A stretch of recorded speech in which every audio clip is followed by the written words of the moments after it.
Okay, back in action สบายดีพี่น้องคนลาวค่อยลองเฮ็ดไลฟ์เข้า Facebook เฮ็ดบ่เป็นเพราะว่าบ่ใช้ Facebook Live จักเทื่อเลยแลนเข้ามา Instagram ค่อยอยากให้พี่น้องคนลาวหรือว่าคนไทยฮู้ว่าค่อยมีความสามารถสิซอยผู้ใดอยากได้เงินสดหรือว่าส่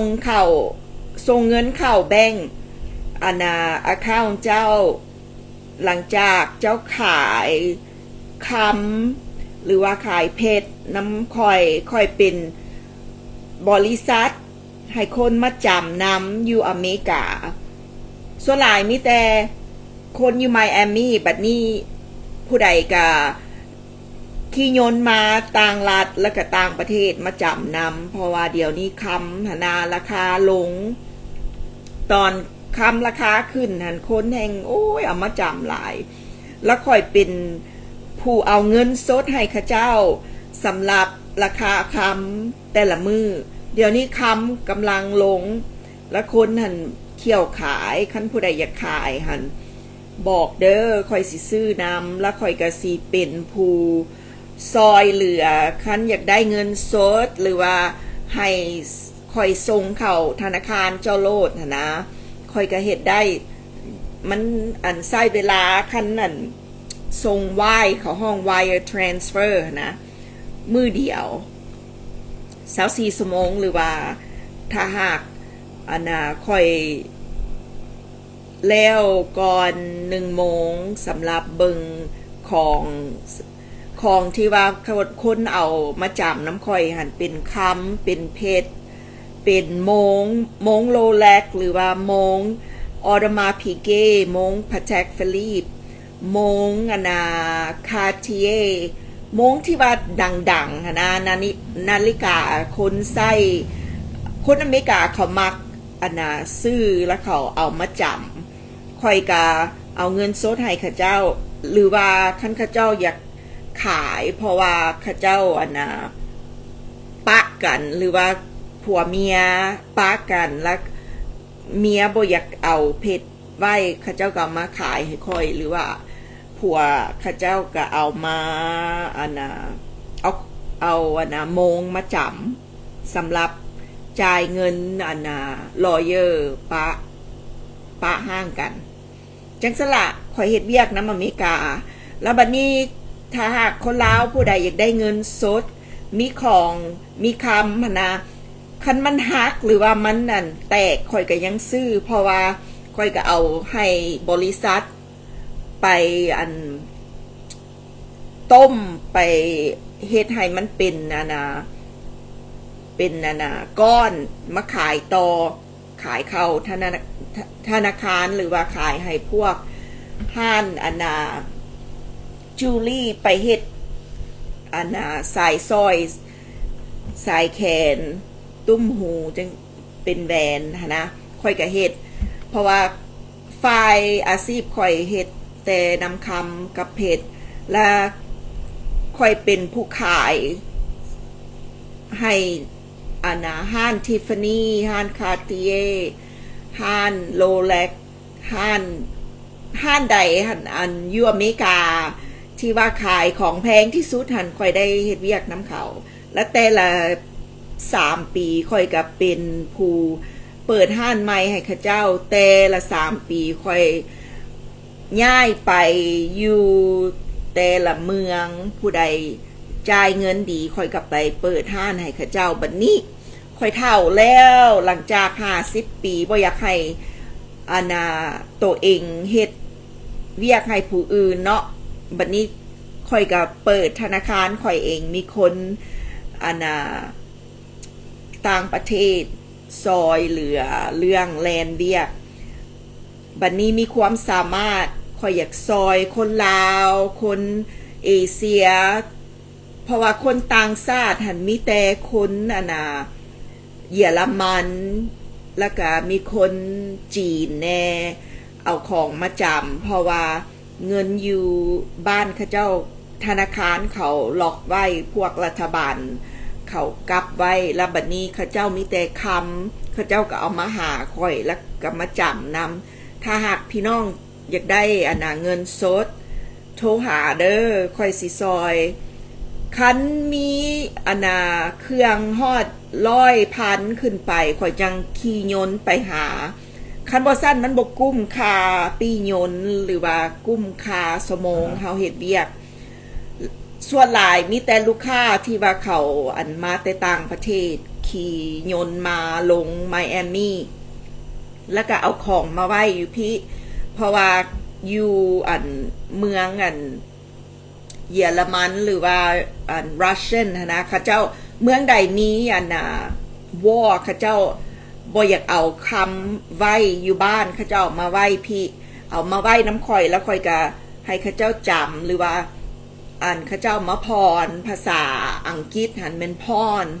ภาษาลาวหันเอามาจำนำข่อยก็เว้าภาษาลาวบ่เก่งหักแต่ว่าพยายามเดี๋ยวนี้บ่ได้เว้าน้ำคนลาวคู่มือตั้งเป็น20 ปีละแต่ออกบ้านมาจากคอนเนตทิคัตแล้วก็มาอยู่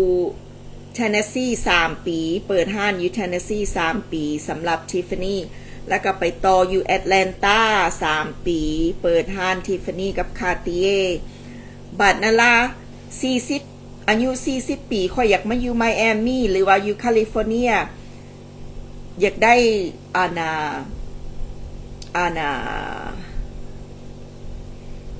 ยากได้บ้านอยู่ข้างทะเล คันบ่อยู่ไมอามี่ก็สิไปอยู่ LA บัดนี้ได้ย้ายมาอยู่ไมอามี่นี่13 ปีละเพราะว่ามันใกล้แม่แล้วก็ไอ้น้องอยู่เทนเนสซีสำหรับข่อยมีแต่ข่อยแลนเวียกบริษัทข่อยผู้เดียวและจ้างคนซอยเฮาเป็นแม่หญิงสำหรับบริษัทคำเพจนี่มันยากที่ว่าเฮาสิได้อากาศมาเปิดธนาคารตัวเองคันบ่มีผู้ซอยจากต่างประเทศบัดนี้คนมาinvest น้ำข่อยก็มีหลายแล้วบัดนี้ข่อยมีความสามารถสิซอยพ่อแม่พี่น้องอยากได้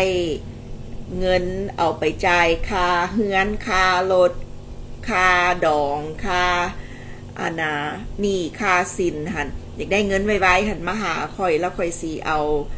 เงินสดให้หรือว่าส่งเข้าธนาคารเจ้าหลังจากเจ้าเอาคำหรือว่าเอาเพจเอาโลแลกหันมาจำน้ำหรือว่ามาขายค่อยมีแต่ซื้อหรือว่ามาจำแล้วก็มีสำหรับพวกเด็กน้อยเนาะอยากได้แหวนมั่นหรือว่ามีแฟนอยากแต่งงานหันค่อยก็เฮ็ดแหวนให้สำหรับคนลาวเดี๋ยวนี้เด็กน้อยหันนะเขาบ่อยากได้เพชรเพชรจริงเพชรบริสุทธิ์ข้าเจ้าอยากได้เพชรแนวคนเห็ดเขาห้อง lab grown คันเพชรจริง5 กะรัตก็มอง50,000แล้วเด็กน้อยเดี๋ยวนี้เขามักไปเล่นไปเที่ยวไปเบิงไปเบิงโซเขาเอาแต่เพชรคนเห็ดเขาห้อง lab grown สำหรับ5 กะรัตก็5,000แล้วก็ใส่คำใส่งามคือเพชรแท้อีหลีพวกข่อยออเดอร์จากต่างประเทศสำหรับผู้ใดอยากได้แหวนอยากได้เพชรแหวนเพชรแหวนมันหากแต่ว่าส่วนหลายข่อยอยากมีแต่จำหรือว่าซื้อจากคนอยากได้เงินไวๆโทรหาเด้อข่อยซื้อแสงมณีวงรัศมีบริษัทข่อยหันซื้อแสงมณีลักชัวรี่เพราะว่าข่อยมีอาชีพนำลักชัวรี่จูรี่แหวนเพชรสร้อยเพชร คำแล้วก็มงโลแลกมงเอพีมงแพริกมงอันค่อยเอาจากคนมาจำหันส่วนหลายคนเอเชียบ่ใส่ดอกเขาเจ้าใส่แต่โลแลกคันเจ้ามีโลแลกหรือว่าอยากได้โลแลกหันโทรหาค่อยสิซื้อหรือว่าค่อยสิขายให้เพราะว่าเดี๋ยวนี้ผู้ใดซื้อโลแลกหันกันยากเขาอันน่ะบ่อยากขายให้คนธรรมดาเขาอยากขายให้แต่คนที่ว่าเคยซื้อน้ำเขาคือกันกับอันเฮาซื้อกระเป๋าอันน่ะแม่สนาคันเจ้าบ่มีอันน่ะอาข้าวน้ำเขาบ่ขายให้มันบ่ได้ซื้อง่ายจังซั่นแหละคนจึงมาซื้อน้ำข่อยมีแต่ขายโมงคำหรือว่าเผ็ดและส่วนหลายข่อยเอาเงินสดให้คนมาจำนำคนต่างประเทศมาหาข่อยอยู่ไมอามี่ข่อยมีบริษัทอยู่ไมอามี่ถ้าหากพวกเจ้าอยากได้เงินสดไวๆหันโทรหาโรเดอร์โชคดีปีใหม่เดี๋ยวนี้ปีใหม่ลาวได้เนาะปีใหม่ลาวหาคนแล้วโชคดีเด้ออันนี้ปิดแนวได้ละบัดนี้โอ้ยเฮ็ดถึงสิเนาะ